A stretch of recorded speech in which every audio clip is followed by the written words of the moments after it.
প্রথম রাউন্ডের প্রথম খেলা চলছে বোলপুর ভার্সেস বাস্তবী। এই মুহূর্তে খেলার ফলাফল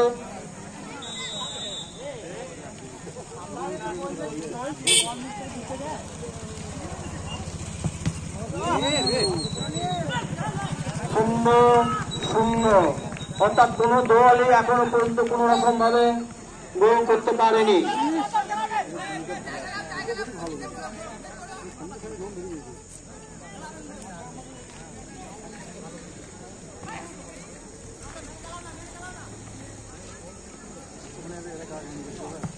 এই মুহূর্তে বাস্তবে একটা দূর থেকে ভালো শট নিয়েছিল।